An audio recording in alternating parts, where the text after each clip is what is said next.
Hi, my name's Beth. I'm an occupational therapist and I'm going to talk to you about getting in and out of the car safely. First of all, we can talk about the handy bar. The handy bar provides the client with a stable surface to push up from during transfers.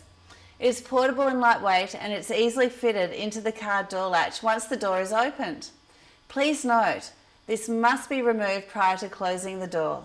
The swivel disc cushion.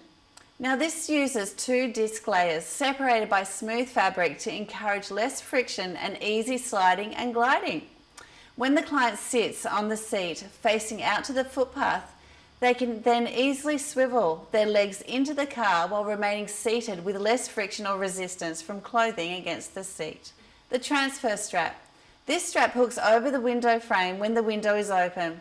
It is length adjustable and then provides a sturdy handle the client can grab onto when transferring out of the vehicle. For car transfers, that is getting in and out of a car.